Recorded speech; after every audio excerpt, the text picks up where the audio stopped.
Je pensais que ça allait être un moment magique. Après des années à me priver, à bosser sans relâche, à enchaîner des petits boulots tout en gardant un sourire poli, j'avais enfin réussi à économiser assez pour un rêve. Pas mon rêve, non. Le leur. Ma mère n'avait jamais quitté la France. Ma sœur, elle, rêvait des États-Unis comme on rêve de devenir célèbre. Los Angeles, palmiers, plages, paillettes. Moi, je voulais juste qu'elle soit heureuse. Je ne leur ai pas dit que c'était moi qui payais. Je voulais qu'elle se sente spéciale, comme si la vie leur offrait un cadeau inattendu. Alors j'ai inventé une histoire. Un soi-disant partenariat entre une agence de voyage et la page Instagram de ma sœur. C'était crédible. Elle avait quelques milliers d'abonnés, elle postait tous les jours, elle croyait être une star. Et ma mère, aveuglée par sa fierté, n'y a vu que du feu. J'ai réservé 3 billets pour New York, puis Los Angeles. J'ai trouvé un hôtel 5 étoiles. J'ai prévu des visites, des surprises, même une session shopping à Rodeo Drive pour leur faire plaisir. J'ai tout payé avec mes économies. Aucun sponsor, aucune aide, juste mes heures de travail, mes nuits blanches, mes sacrifices. Et à ce moment-là, j'étais heureuse. J'imaginais leurs yeux qui brillent en montant dans l'avion. J'imaginais les photos de famille, les éclats de rire, les merci Élise pleins de tendresse. Je pensais que peut-être, juste peut-être, elle me verrait enfin autrement. Pas comme la discrète, pas comme celle qui reste à sa place, mais comme leur fille, leur sœur, leur égale. J'étais assise sur mon lit, téléphone à la main, en train de vérifier une dernière fois les confirmations de réservation. Tout était prêt. Tout. Et pourtant, une boule au ventre, une sorte de pressentiment, comme si mon cœur me murmurait que ce rêve n'allait pas du tout se passer comme prévu. Mais j'ai balayé ce doute, parce que je suis de celles qui croient encore que la bonté finit toujours par être reconnue. Je me trompais.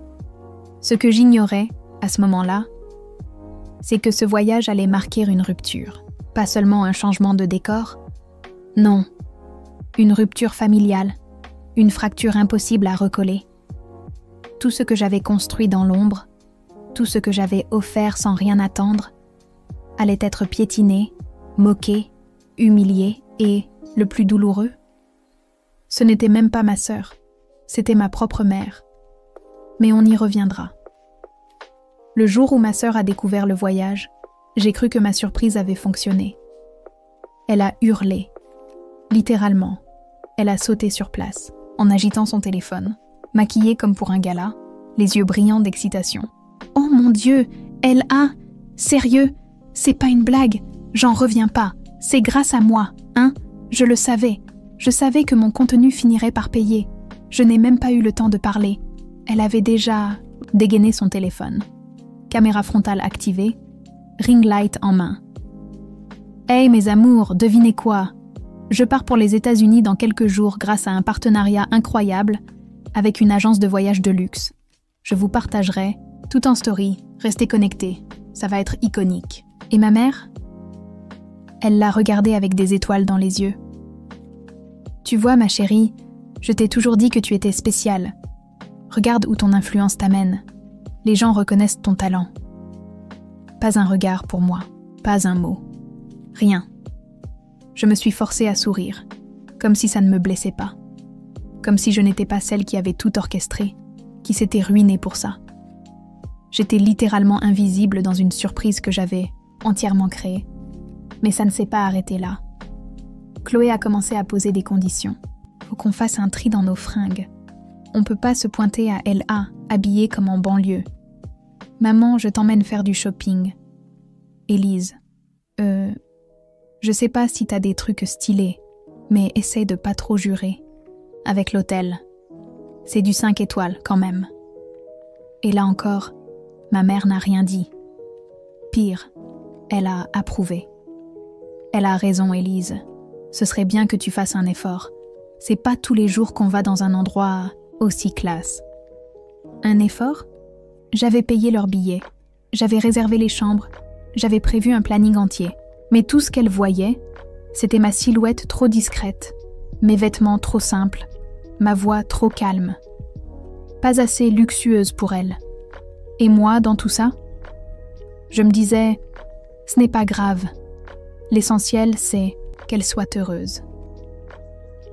Mais plus elle parlait, plus je réalisais qu'elle s'était approprié mon cadeau, sans jamais en chercher la source. C'était comme si, dans leur esprit, il était logique que tout tourne autour d'elle.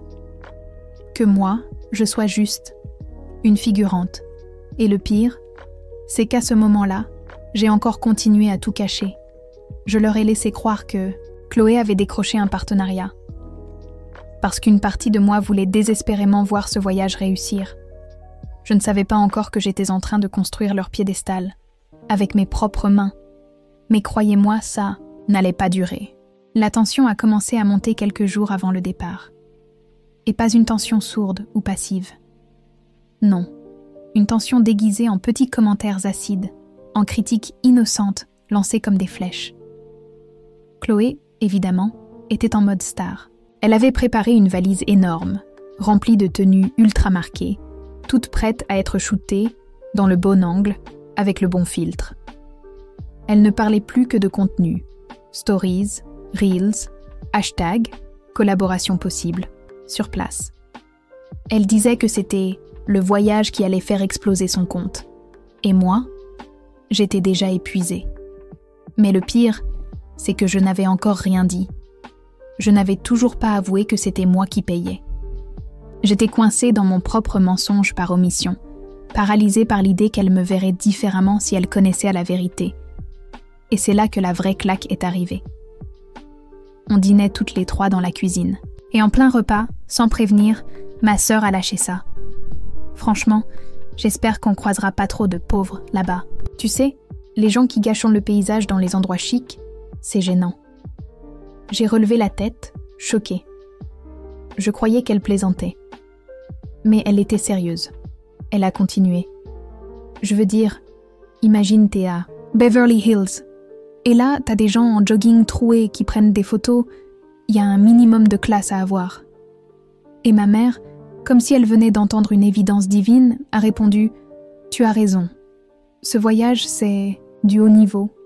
Faut s'entourer de gens à la hauteur. » Je suis restée figée. Elle parlait comme si elle faisait déjà partie de cette élite, comme si le simple fait de prendre un vol les élevait au-dessus des autres. Et surtout, comme si moi, leur sœur, leur fille, n'était pas à la hauteur non plus. C'est à ce moment-là que j'ai compris. Elle ne me respectait pas. En fait, elle ne m'avait jamais respectée. Elle ne voyait que ce que je n'étais pas. Pas à la mode, pas populaire, pas assez pour briller avec elle. Et dans leur tête, cette histoire de voyage ne venait pas d'un geste d'amour, mais d'un coup de chance. Une opportunité offerte à Chloé, et que moi, j'étais chanceuse de partager. Ce soir-là, j'ai pleuré, pas bruyamment, juste dans le noir de ma chambre, en silence. Parce qu'il n'y a rien de plus douloureux que de réaliser que ceux que tu aimes te regardent de haut, alors que tu les tiens à bout de bras. Mais la vérité, c'est que quelque chose s'est cassé en moi ce soir-là, et une idée a germé, une idée folle. Une idée qui allait tout changer. Je ne suis pas quelqu'un de rancunier. Du moins, je le croyais. Mais à ce moment-là, quelque chose a changé. J'avais passé des semaines à préparer ce voyage, en silence, dans l'ombre, avec le seul objectif de leur faire plaisir.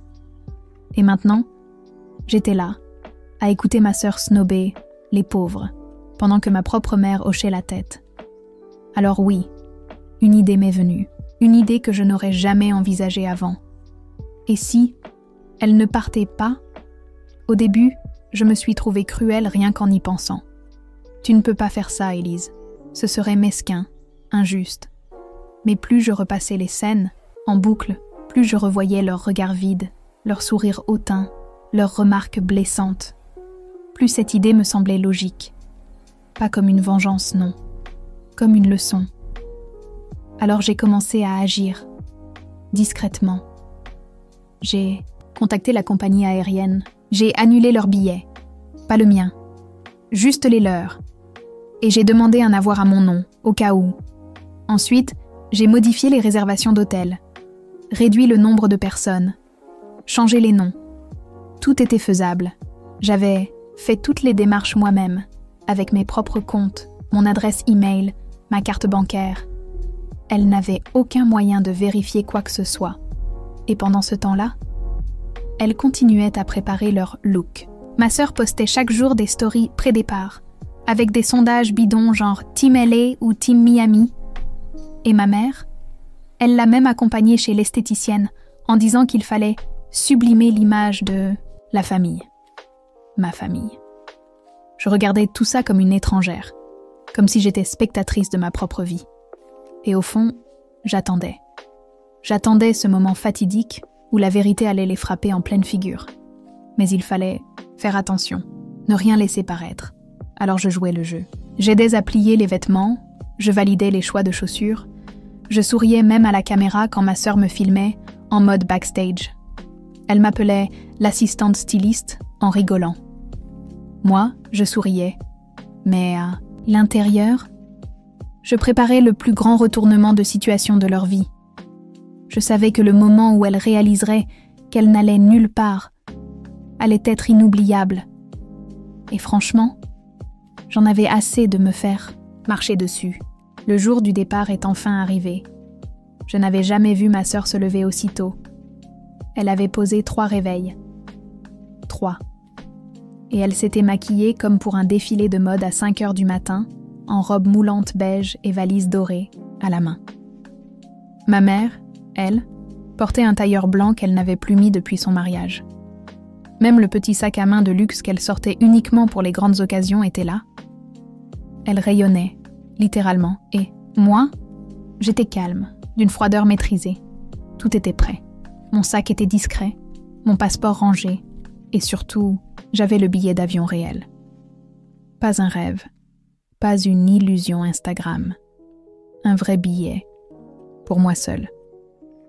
En voiture, ma sœur a fait un live, bien sûr. Elle a lancé « Direction l'aéroport, mes amours ». Première fois à Los Angeles. Pour maman, moi j'y suis déjà allée en rêve. Promis, je vous vlog tout ça. Merci à l'agence qui nous offre cette opportunité de dingue. J'ai failli rire. L'agence, c'était mon compte épargne. Arrivées à l'aéroport, je les ai laissées passer devant. Elles étaient ni sûres d'elles, prêtes à dégainer leur passeport comme si elles entraient à Cannes. Mais quelques secondes après, la première réaction. L'hôtesse fronçait les sourcils. Elle tapait sur son clavier. Puis elle a regardé ma sœur. « Je suis désolée, mais je ne trouve aucune réservation à votre nom. » Ma sœur a éclaté de rire. « C'est une blague ? C'est sûrement un bug. » Tapez Chachloé avec un H majuscule. Ou attendez, vous avez mon Insta ? C'est peut-être avec ça. Ma mère a hoché la tête, déjà agacée. C'est impossible. On part à LA aujourd'hui. Ma fille est influenceuse. Il doit y avoir une erreur. Appelez un responsable. Je suis restée silencieuse. Et là, l'hôtesse a répondu. Cette fois, d'un ton plus sec. Je suis navrée, madame, mais aucune réservation n'existe à ces noms. Aucun vol n'a été payé pour vous. Le silence. Le regard de ma mère s'est figé. Ma sœur a blêmi. Elle a tourné la tête vers moi, confuse, sur la défensive. Élise, tu veux bien vérifier de ton côté ? Toi, tu dois être sur le même vol. Dis-lui ton nom, vas-y. Alors je me suis approchée du comptoir. J'ai tendu mon passeport. L'hôtesse a tapé 2 secondes, puis elle a souri. Oui, c'est bon. Élise Martin, vol confirmé. Enregistrement. Dans quelques minutes. Bon voyage, mademoiselle. Et là, j'ai regardé ma sœur, et j'ai souri à mon tour. Pas un mot, pas une explication. Je les ai laissés là, bouche bée, sous les néons froids de l'aéroport, devant des dizaines de voyageurs qui commençaient à les dévisager. Le moment exact où elles ont compris que tout leur échappait, que ce voyage de rêve n'était pas pour elles, et que moi, la pauvre de la famille, j'étais la seule à monter dans cet avion. Je n'ai pas regardé en arrière, pas une seule fois. Pendant que je passais la sécurité, mon téléphone vibrait déjà. Des appels manqués. Chloé, maman, encore Chloé. Messages vocaux à la chaîne, l'un après, l'autre de plus en plus paniqué. D'abord confus, ensuite agacé, puis carrément furieux. Je les ai ignorés, volontairement. Et bizarrement, ce n'était pas de la méchanceté. C'était du soulagement. Pour une fois, je n'étais pas celle qui réparait les dégâts, pas celle qui disait « désolé », pas celle qui faisait des compromis. Pour une fois, je choisissais ma paix. Une fois dans l'avion, je me suis installée côté hublot. J'ai mis mes écouteurs. Musique douce. Et j'ai fermé les yeux. Pendant des années, j'avais pensé qu'un voyage ne pouvait être agréable que s'il était partagé. Mais à ce moment précis, j'ai compris que la vraie liberté, c'est parfois de partir seul, d'être là pour soi, de ne rien devoir à personne. L'avion a décollé, et alors que je survolais l'océan, j'ai écouté enfin un message vocal. C'était Chloé. Sa voix tremblait. « Élise, mais pourquoi t'as fait ça? C'est pas drôle. » « Sérieux, c'est abusé. J'ai tout prévu pour les stories. Les gens attendent. Tu peux pas juste partir et nous laisser ici comme des clochardes à l'aéroport. On n'a pas d'argent pour acheter les billets. » Maman est en panique. Elle pleure. « C'est quoi ton problème? Tu veux nous humilier ou quoi? » Et là, j'ai souri. Pas par cruauté, mais parce que j'avais enfin renversé le rapport de force. C'était moi qui avais toujours été rabaissée. Toujours celle qu'on oubliait. Celle à qui on disait « tu comprendrais pas, toi ». Et maintenant, c'était elle qui comprenait pas. Arrivée à Los Angeles, l'air chaud m'a frappée dès la sortie de l'aéroport. Les palmiers, le soleil doré, les taxis jaunes. J'étais là, seule, mais sereine. Et tout de suite, une idée m'a traversé l'esprit. Une idée brillante. Je n'allais pas juste visiter. Non. J'allais leur montrer. Pas avec des mots, avec des images. Alors j'ai ouvert Instagram. Et pour la première fois, j'ai appuyé sur « Créer une story ». Je n'étais pas du genre à exposer ma vie sur les réseaux. Jusqu'à présent, je m'étais toujours tenue en retrait, loin des likes et des filtres. Ma sœur s'en chargeait pour nous deux, et honnêtement, ça m'allait très bien. Mais là, c'était différent. Je ne voulais pas me venger. Je voulais qu'elles voient. Je voulais qu'elles comprennent ce qu'elles avaient manqué. Et pourquoi. Alors j'ai levé mon téléphone, dans ce taxi décapotable jaune qui m'amenait vers Venice Beach, et j'ai filmé. Pas de paroles. Juste le ciel bleu, les palmiers, le vent dans mes cheveux, musique de fond, un remix bien connu que Chloé utilisait souvent dans ses reels. Un petit clin d'œil discret mais tranchant. Je n'ai pas tagué leur nom. Pas besoin. Je savais qu'elles regarderaient. Quelques minutes plus tard, j'ai reçu un premier message. Pas un mot, juste une réaction de ma sœur. Puis un deuxième. De ma mère cette fois. Tu veux nous faire honte? J'ai laissé ces messages en vue. Je m'étais toujours tue. J'avais toujours baissé la tête. Aujourd'hui, j'étais à Los Angeles. Et j'étais libre. Mon premier arrêt? Santa Monica Pier. La plage, la grande roue, les touristes, joyeux. J'ai commandé une glace énorme juste pour le plaisir et je me suis posée face à l'océan. Et pendant que je savourais chaque bouchée, j'ai reçu un appel vidéo. C'était Chloé. J'ai hésité. Puis j'ai décroché. Elle était en larmes. Réelle, désarmée. Plus de filtre, plus de façade. Pourquoi tu nous fais ça, Élise? T'es sérieuse? On est ta famille. Tu pouvais pas nous parler. Au lieu de nous piéger? Je l'ai regardée, longuement. Tu veux que je sois honnête? J'ai répondu. Elle a hoché la tête, le mascara dégoulinant. Je vous ai tout offert. Le voyage, les hôtels, même les sorties. Et vous m'avez méprisée. Toi, t'as dit que les pauvres n'ont pas leur place dans le luxe.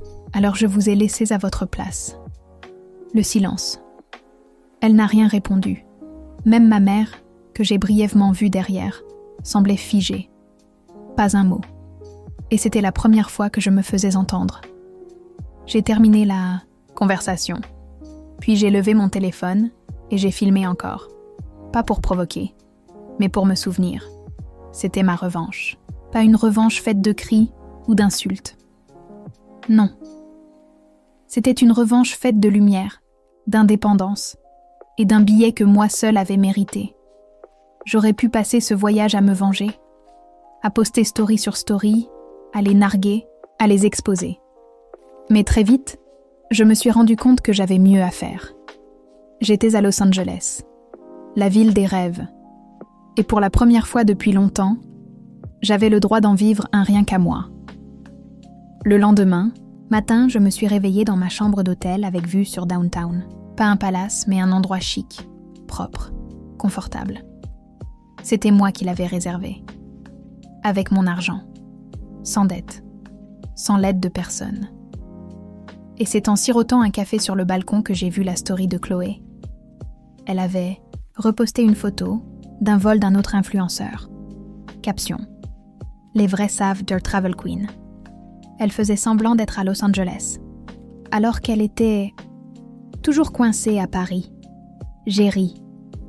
Un rire franc, nerveux, un peu triste. Même humiliée, elle n'avait toujours pas compris. Plutôt mentir que reconnaître la vérité. Plutôt inventer que dire « merci », mais ce n'est pas ce qui m'a le plus surpris. Ce qui m'a figé, c'est le message que j'ai reçu juste après, de ma tante. « Ta mère est venue me voir hier soir. Elle était furieuse. Mais surtout, elle avait peur. Elle dit que tu lui échappes, qu'elle te reconnaît plus. Elle est en panique. » J'ai relu cette phrase 5 ou 6 fois. Elle te reconnaît plus. Et là, j'ai réalisé quelque chose d'énorme. Ma mère ne m'avait jamais vraiment connue.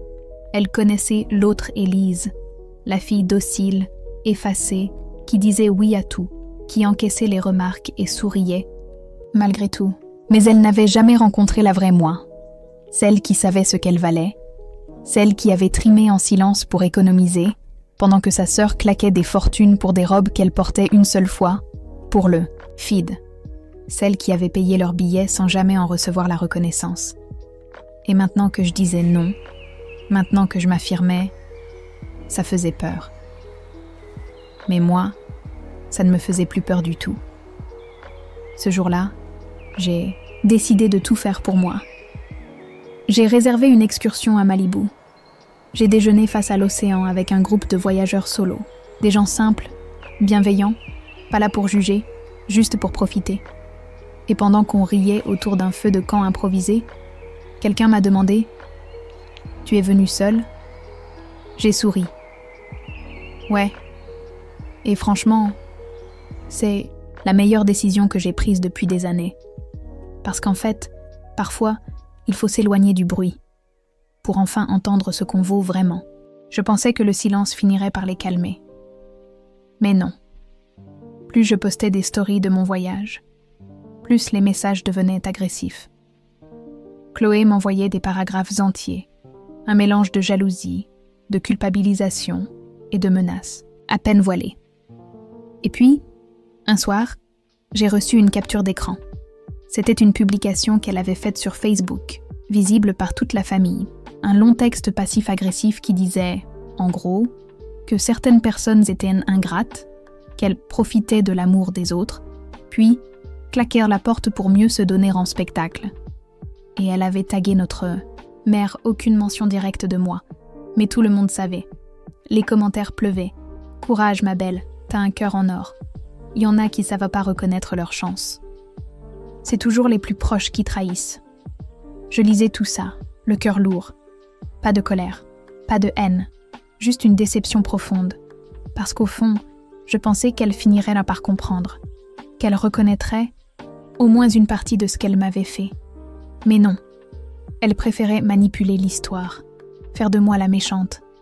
Et c'est là que je me suis demandé, est-ce que je devais répondre ? Est-ce que je devais exposer les vraies raisons ? Leur balancer la vérité crue en public, preuve à l'appui, billets achetés, réservation faite, conversation enregistrée. Tout, mais au fond de moi, je savais que ce serait inutile, parce qu'on ne gagne jamais contre des gens qui préfèrent se sentir victimes que d'ouvrir les yeux. Alors j'ai fait autre chose. J'ai ouvert un nouveau compte. Un TikTok. Pas pour exposer ma sœur, mais pour partager mon histoire. Pas les détails familiaux, pas les noms. Juste mon parcours, mon voyage, mon évolution. D'une fille invisible à une femme qui prend sa place. J'ai posté une vidéo sobre, un montage de mon départ à l'aéroport, de mon arrivée à LA, de mes moments seuls mais heureuses, de mes repas face à l'océan, de mes rencontres. Caption. Quand t'as payé le voyage pour tout le monde, mais qu'ils te traitent comme une moins que rien, alors tu pars, seul, et tu savoures chaque seconde. La vidéo a explosé. Des milliers de vues en quelques heures.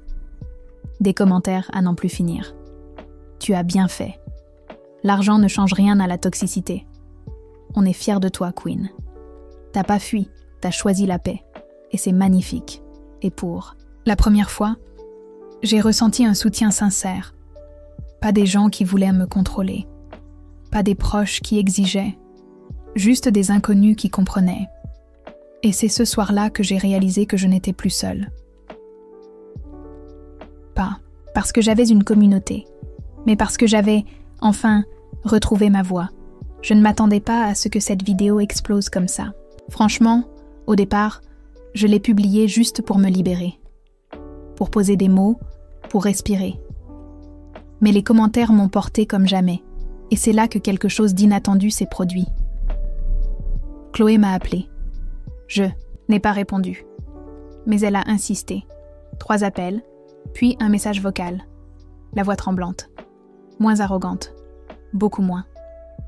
Élise. Écoute. Je sais que t'es en colère. Et je sais que j'ai dit des trucs moches. Mais est-ce qu'on peut parler? Maman est pas bien. On est toutes les deux paumées. Je crois qu'on a été dures. Voilà. Rappelle-moi si tu veux. Ou pas. Je voulais juste m'excuser. J'ai écouté ce message une fois. Puis, une deuxième. Une troisième. Et j'ai senti un nœud dans ma gorge. Parce qu'en fait, je ne savais plus quoi ressentir. Une part de moi voulait croire à cette voix plus douce, à ce regret apparent. Mais une autre voix, plus lucide, me murmurait « Fais attention. Ne te laisse pas piéger. » Le soir même, je me suis confiée à quelqu'un que j'avais rencontré au cours d'un atelier photo à Venice Beach. Un gars super simple, gentil, qui voyageait seul lui aussi. Il m'a dit un truc que je n'oublierai jamais. Parfois, les excuses, c'est pas pour réparer. C'est pour réinitialiser leur contrôle. Ça m'a frappé de plein fouet. Alors, j'ai pris une décision. Je n'allais pas répondre. Pas tout de suite. À la place, j'ai posté une nouvelle vidéo. Moins émotive, plus posée. Un simple récit de mon voyage. Sans drame, sans rancune. Juste le contraste entre la paix qu'on choisit et la toxicité qu'on quitte. Et là, encore une fois, les commentaires ont explosé. Tu montres qu'on peut choisir la liberté sans haine. C'est fort. T'as rien besoin de dire. Il s'enfonce tout seul. L'indifférence, c'est le plus grand pouvoir. Mais il y avait aussi autre chose. Des gens qui me demandaient « Qu'est-ce que tu vas faire maintenant ?» Et pour la première fois, au lieu d'avoir peur de cette question, j'ai souri. Parce que j'avais une idée, quelque chose que j'avais toujours voulu faire. Une passion que j'avais étouffée pendant des années, par peur du jugement, par manque de confiance. Je voulais lancer ma propre ligne de carnet de voyage, minimaliste, inspirant, avec des messages motivants, un mix entre journal intime, planificateur et espace de gratitude. Une de mes vidéos suivantes a teasé le projet. Et les réactions? Incroyables. Des messages de soutien, des promesses d'achat, des propositions de collaboration. Moi, la fille qu'on traitait de trop pauvre pour voyager, je devenais créatrice. Et pendant que Chloé et ma mère s'enfermaient dans leur spirale d'apparence, moi, je bâtissais quelque chose. De vrai quelque chose qui m'appartenait. Je pensais qu'en m'éloignant, en coupant le contact, j'aurais enfin la paix. Mais quand j'ai lancé ma marque de carnet, que la première vidéo promo a dépassé les 300 000 vues, c'est là que tout a recommencé. Pas de félicitations, pas d'encouragement. Chloé m'a écrit un nouveau message. Cette fois, très clair. Tu profites de notre histoire pour te faire de l'argent, c'est ça? C'est pathétique. T'as rien créé. T'as juste transformé ta haine en business. J'espère que les gens vont t'ouvrir les yeux. C'est là que j'ai compris. Elle ne s'excusait pas parce qu'elle regrettait. Elle s'excusait parce qu'elle avait peur. Peur que je réussisse sans elle. Peur de perdre le contrôle de mon image. Peur de ne plus pouvoir manipuler la version des faits. Et cette peur, elle devenait colère. Sauf que cette fois, je n'avais plus peur. Je n'avais pas répondu. Mais mes abonnés, eux, n'avaient rien laissé passer. Il suffisait de lire les commentaires sous mes vidéos. Je parie que maintenant ta famille veut revenir quand ils voient que tu réussis. Elle t'a craché dessus et maintenant elle t'accuse. MDR. Les gens toxiques détestent te voir guérir sans eux. Et vous savez ce qui m'a le plus touché ? Ce n'était pas les likes, ni les partages. C'étaient les dizaines de messages privés que j'ai reçus de filles. Parfois, même de femmes bien plus âgées, qui m'écrivaient « Merci, tu m'as donné le courage de dire non, de m'aimer, de partir. » Et là, ça a pris tout son sens. Ce voyage, ce silence, cette mise à distance, ce n'était pas une vengeance, c'était une renaissance. Mais forcément, dans l'ombre, Chloé et ma mère continuaient leur cinéma. Elles se plaignaient à d'autres membres de la famille. Elles disaient que j'avais tourné le dos à mes racines, que j'étais devenue hautaine, froide, prétentieuse. Sauf que cette fois, les gens ne les suivaient plus, parce que quand quelqu'un te voit briller sans écraser les autres, sans rabaisser, sans vengeance, ils comprennent qui est vraiment le problème. Et dans une ironie presque cinématographique, c'est une cousine éloignée, qu'on voyait à peine au fait, qui a pris ma défense lors d'un déjeuner de famille. Elle a posé ses couverts, regardé ma mère droit dans les yeux, et a dit « Peut-être que si vous aviez soutenu Élise au lieu de la rabaisser, elle n'aurait jamais eu besoin de s'éloigner. » Silence total. Chloé aurait pu exploser sur place. Moi, de mon côté, j'étais à Los Angeles, en train de signer un partenariat pour faire imprimer mes carnets localement et les vendre en boutique. Comme quoi, le vrai luxe, ce n'est pas l'argent, c'est d'être enfin libre. Quelques jours après ce fameux déjeuner de famille, j'ai reçu une notification inattendue. Une commande. Mais pas n'importe laquelle. Le nom de l'acheteuse ? Ma mère. J'ai cru à une blague. Peut-être une fausse adresse. Une tentative de troll. Mais tout était bien réel. Son nom, son adresse postale. Et une commande de 3 carnets, payée au prix fort. J'ai relu les détails au moins 10 fois. Je ne savais pas quoi faire. Est-ce que c'était une provocation ? Une tentative d'humiliation déguisée ? Ou un début de quelque chose ? J'ai hésité à annuler la commande, à lui rembourser et lui écrire un mot sec. Mais quelque chose m'a retenue. J'ai pris une décision. Je lui ai envoyé les carnets. Mais dans un paquet neutre, sans mots, sans signature. Juste le produit, rien d'autre. Et là, silence. Aucune réaction. Pas de message. Pas d'appel. Rien. Mais quelques jours plus tard, j'ai reçu une lettre manuscrite. Oui, une vraie lettre, dans une enveloppe timbrée. L'écriture de ma mère. Droite, rigide, presque militaire. Mais le contenu, rien à voir avec ce que j'imaginais. Élise, je ne sais pas comment commencer, ni si j'en ai le droit, mais j'ai écrit dans ton carnet, et je t'ai lu, et pour la première fois depuis longtemps, j'ai compris que je t'ai fait du mal, que j'ai soutenu Chloé par habitude, par peur du conflit, que j'ai ri quand j'aurais dû t'écouter, et que j'ai baissé les yeux quand j'aurais dû te défendre. Tu as fait ce que moi, je n'ai jamais eu le courage de faire, t'affirmer. Tu m'as rappelé que la dignité ne dépend pas du luxe, qu'elle vient de l'intérieur. Je ne te demande pas de me pardonner, juste de savoir que j'essaie de changer. Je suis restée figée. Je ne m'attendais pas à ça, pas d'elle, pas maintenant. Et bizarrement, je n'ai pas pleuré. Je n'ai pas explosé. J'ai juste respiré. Parce que, pour la première fois depuis le début de toute cette histoire, j'avais le choix. Le choix de répondre ou non. Le choix de reconstruire. Ou de tracer ma route, avec ou sans elle. Ce pouvoir, ce calme intérieur, c'est exactement ce que je cherchais depuis des années. Et devinez quoi? Ce soir-là, j'ai pris mon propre carnet. Et j'ai écrit « Je suis la preuve vivante qu'on peut briser le cycle sans se briser soi-même. » Je pensais que recevoir cette lettre allait tout changer. Qu'après cette forme de reconnaissance, même tardive, j'allais me sentir légère, soulagée. Mais en réalité, c'était l'inverse. Pendant des jours, j'ai tourné cette lettre dans tous les sens. Je l'ai lue, relue, mémorisée. Et plus je la relisais, plus je me demandais « Est-ce qu'on peut vraiment tourner la page quand les gens qui nous ont blessés n'ont jamais porté le poids des conséquences ?» Parce que oui, ma mère écrivait des mots doux maintenant. Mais où était-elle quand j'essuyais les remarques cruelles de Chloé? Quand je mangeais des pâtes instantanées pour leur payer des billets d'avion en cachette? Quand je rentrais le soir, le cœur vidé, et qu'elle me regardait à peine? Ces silences-là, ils avaient en effet plus de dégâts que les insultes.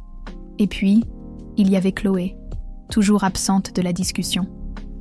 Elle n'avait pas écrit, pas un mot, pas une excuse, pas un regard. Et ça, c'était peut-être encore pire. Alors j'ai fait ce que je faisais toujours dans les moments où je me sentais perdue. J'ai tout écrit. J'ai rédigé une lettre à ma mère. Pas pour répondre, pas pour réparer, mais pour me libérer. Je lui ai raconté tout. Les humiliations, le regard de Chloé, le sien, le silence complice, le sentiment d'être invisible, même quand je criais sans un mot. Et je lui ai dit une chose essentielle. Je n'ai pas besoin que tu t'excuses pour apaiser ma douleur. J'ai juste besoin que tu comprennes qu'elle a existé. Je ne savais pas si j'allais lui envoyer cette lettre. Alors je l'ai postée sur mon blog, anonymement, sous un pseudonyme. Et là, tout a explosé. En moins de 48 heures, plus de 10 000 partages, des centaines de commentaires de gens qui disaient « C'est exactement ce que j'aurais voulu dire à ma mère. » On m'a fait ressentir ça toute ma vie. Merci. Tu as mis des mots sur ma honte. C'est là que j'ai compris. Mon histoire n'était pas juste la mienne. Elle résonnait parce qu'elle disait ce que tant de gens vivent en silence. Et à ce moment précis, j'ai arrêté d'attendre leur validation. J'ai cessé de vouloir qu'ils changent. Parce que j'avais changé. Ce que je construisais maintenant, je le bâtissais sans leurs règles. Et peu importe si Chloé refusait encore de regarder en arrière. Moi, j'avançais. Il y a des histoires qui se terminent avec des retrouvailles, des accolades, des « je t'aime » en pleurs. La mienne ne s'est pas terminée comme ça. Et pourtant, elle s'est bien terminée. Quelques semaines après la lettre que j'ai publiée, un message inattendu est arrivé. Pas de ma mère, pas de Chloé, mais d'une inconnue, une femme d'une 50aine d'années. Elle m'a écrit ceci. « Je ne suis pas ta mère. Mais j'aurais aimé être celle qui t'aurait défendue ce jour-là. Tu es forte, tu es digne. Et tu n'as pas besoin d'attendre l'approbation de qui que ce soit pour exister. » Ce message, je l'ai imprimé. Il est dans mon carnet, juste après ma dernière note. Parce qu'il résume tout ce que j'ai appris. Je n'avais jamais été pauvre en dignité. Jamais manqué de valeur. J'avais juste grandi dans un environnement où ma lumière dérangeait ceux qui avaient choisi l'ombre. Et aujourd'hui, j'ai changé de décor. J'ai annulé le voyage. Pas par vengeance, mais par choix. Je suis partie seule. Oui, seule. Et je suis montée dans cet avion comme on ferme un vieux livre après avoir compris l'histoire. Pas besoin de lire encore. Et encore les chapitres douloureux. J'ai marché sur les trottoirs de New York, avec un sourire que personne ne pouvait m'enlever. J'ai pris des photos, j'ai mangé ce que je voulais, j'ai ri avec des inconnus. Et surtout, j'ai respiré. Pas pour m'échapper, mais parce que j'étais enfin là où je devais être, avec moi-même. Pendant ce voyage, j'ai posté chaque jour une note, un extrait, un souvenir. Et ce qui devait être une simple idée de carnet est devenu une communauté. Des femmes, des hommes, jeunes et moins jeunes, qui partageaient leurs propres histoires. Des gens ordinaires, avec des cicatrices invisibles, mais bien réelles. Et au lieu de construire un mur autour de cette douleur, on a construit un pont. un pont entre nous. Aujourd'hui, je ne vis plus dans le silence ni dans l'attente. Je vis dans la vérité, dans la clarté. Et parfois, oui, dans la solitude. Mais une solitude qui apaise, pas qui isole. Et si vous vous demandez ce que sont devenues ma mère et ma sœur, je n'ai plus de leurs nouvelles. Et c'est ok. Je ne vis plus pour réparer ce qu'elles n'ont jamais voulu admettre. Parce que, parfois, la vraie victoire, ce n'est pas de voir les autres changer. C'est de refuser de changer pour leur plaire. Si vous êtes resté jusqu'ici, merci. Cette histoire, c'est peut-être aussi un peu la vôtre. Et si vous avez quelqu'un dans votre vie qui vous fait croire que vous valez moins, envoyez-lui ce message silencieux. Tu n'as pas besoin de m'aimer pour que je mérite le respect. Je l'ai toujours mérité.